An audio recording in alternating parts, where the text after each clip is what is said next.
This video is about managing the stress of my open heart surgery.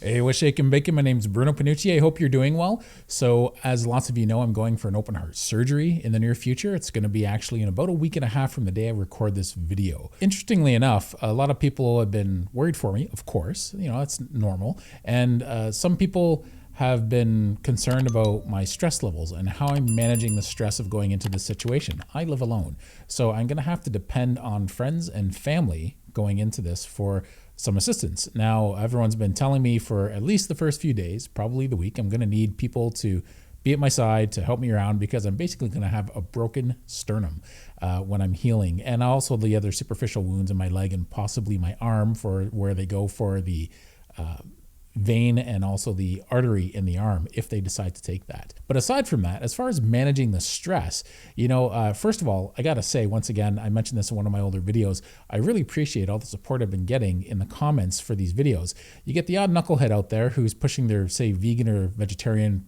propaganda, and the odd person who's probably some sort of specialist or doctor who's going on about how cholesterol in an all meat diet is bad. Now, lots of that's old science, and so it's still to be debated.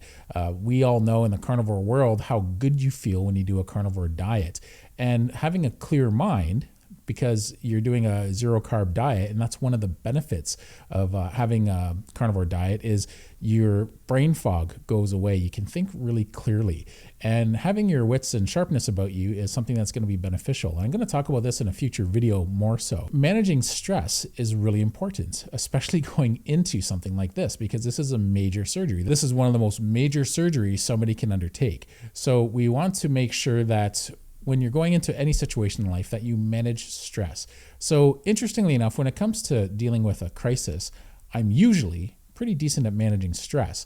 No one's perfect, of course, and I just had lots of jobs through the years, especially when I was a bouncer in my younger days, where I was used to managing crisis situations. And so you get to the point where you're calm, cool, and collected going into these situations. If anything, you're unnervingly calm. When everyone else is a little antsy, you're still cool as a cucumber, and that makes other people nervous.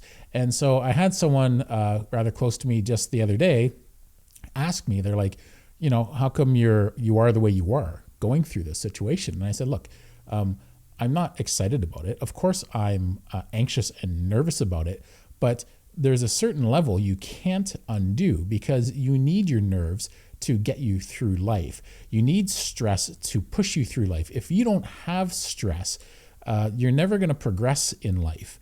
It's a weird thing. Stress is what makes you eventually get up and move. Stress is what makes you eventually do everything. You start to get a little uncomfortable and you go, I need to go for a walk. You start to get a little uncomfortable mentally and you're like, I need to do something to relieve my stress. And interestingly enough, exercise or activity, mental, physical, or artistic activity is something I use to manage my stress. Now, I'm not saying I manage my stress perfectly, but when going into a crisis situation like this coming up, where I'm really going to be taking care of myself for 6 to 8 weeks and I'm not going to be working, that's probably going to be one of the most major stresses I'm going to have to deal with, is not having an income for 2 months because I'm self-employed. What I'm going to be dealing with is enough. The last thing I need to do is exacerbate that problem by overthinking it and making it a worse situation than it is. It's not that I don't think about this, but what I do when dealing with a stressful situation typically is I analyze it. And I just try and navigate my way through it. I try and anticipate future issues that will come up. How am I going to manage certain things like going to the bathroom, like cleaning my wounds, getting around, walking, going up and down flights of stairs afterwards, doing little things, from the little things to the big things after my surgery. Now, I will have some help for the first little while, of course, and I'm sure I'm going to have lots of people checking in on me, but I have to think about all these things. And more importantly, I think about how I'm going to navigate them for the most part on my own, because there's going to be windows of time when nobody's here. So I'm getting a reclining chair that I gave my brother, and it's a powered recliner. So he's going to bring it by about a few days before the surgery. So I'm going to have something to sit in, and that can use as a power recliner to recline back. And I might have to sleep in it. I don't know.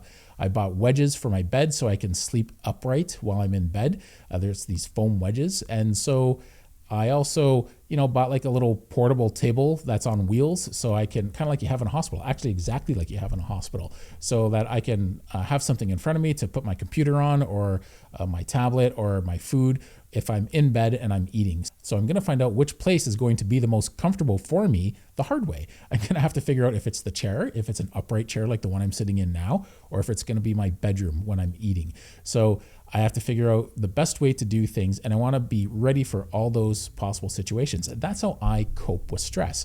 I try to navigate my way through it, think of any obstacles I'm going to have, and try and tackle those obstacles to the best of my ability. Now, I'm not perfect, and it's a good thing to keep in mind when you're going through stress to try and break things down. I am not going to have 1 ounce of benefit stressing myself out over what I'm about to go through. This is obviously not a fun situation, but at the same time, the last thing I can do is start getting into any sort of panic or overly stressing myself out where I'm not sleeping. How am I going to be doing going into a stress like this surgery, if I'm not sleeping well, if I'm just feeling really anxious? So the best thing I can do is try and manage the stress. And so far, I feel like I'm doing pretty good. I hope this isn't putting a stress on anyone else more than I need to, of course, because I'm rather calm, and I don't want that to be taken as not taking this seriously, but not 1 ounce of benefit is going to come of me getting stressed out and anxious. And you have to keep that in mind. There are some times where that might come in handy. Running from a wild animal, for example, some stressful situation, a mugger, someone who can cause you bodily harm. There's times where you need to use that stress and that adrenaline to run and get out of the situation. And then there's other times you need to calm down, because the calmest version of yourself is the best way to get through these situations. So I want to make sure that my sleep is on point. I want to make sure that my diet's on point with carnivore. I've been doing more of a lion diet going into this. Why? Well, I feel better doing a lion diet. I was going to make a video a while ago how I was doing creatine monohydrate.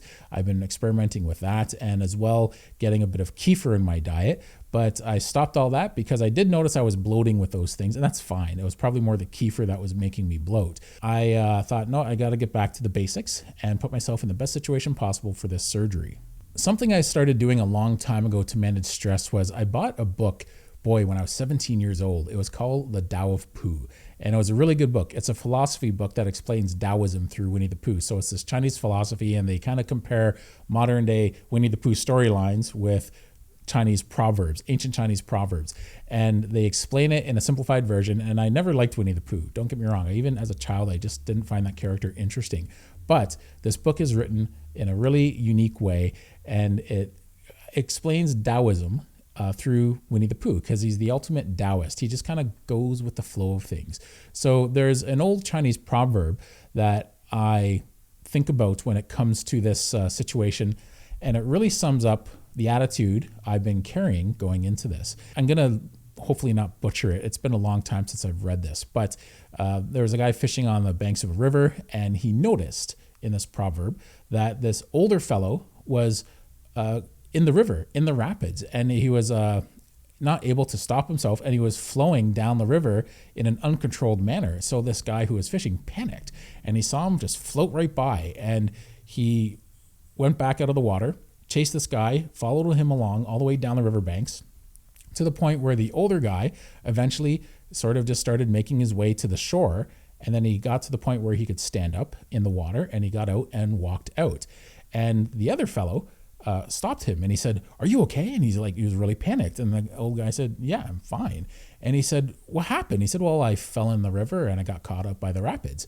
And he said, "Yeah, but it was scary watching you in that situation, and you looked really calm, and I couldn't understand what was going on because of how calm you were as the rapids were throwing you all over the place." And he said, "I learned a long time ago in life that you have to go with nature. This is what happens in life, and you have to work with it. And if you start working against the current, you're going to cause yourself damage, harm, and possibly death. You have to work with what's happening with you sometimes. And sometimes you have to not do that. Often in life, you have to roll with the punches. And this is just one of the punches I'm forced to deal with. And it happens. You just have to deal with it. Some punches take a lot to come back from. Others it's not so bad. And this is one of those situations where I've just accepted what's happening and I have to move along with it. It's not a fun situation, but like that old man in the water who navigated those waters calmly as it happened, and each time he got bumped around, he just rolled with it to the point where he could eventually get out. You've got to keep in mind, you don't want to stress yourself out going through life stresses. Concentrate on the things you can improve and manage in a situation, but sometimes you can't change the fact that the situation is there. So that's really an attitude I adopted a long time ago. And, every now and then I go back and I read this book. It's a really good read. Coincidentally, even before I got diagnosed with this condition, I thought, this is a good way to manage stress. And I started reading this book again for the first time in maybe 8 years since I went through my divorce. And I thought, wow, what a timing that I started reading that book. So when this situation came along with my open heart surgery, I thought this is going to be manageable. And so all I can do is try and navigate my way as best as possible, do what I can to tweak my way through this situation with as little damage as possible as far as the recovery goes, and just try and help myself out and help any of you out who might be dealing with something like this in your life. We all go through stress. Stress is a part of life. You can't stop stress. You can manage stress. And that's what you need to realize you can control. You can't always stop the stress, but you can manage stress. And that's what it comes down to. It's managing stress. So you need to make sure you have your outlets. Now, I don't spend enough time on my outlets, but nonetheless, I find that preventing myself from getting too stressed is a good way to manage stress from the ground up. And then from there, you can find out which ways manage it for you the best. Anyway, I hope you're doing well.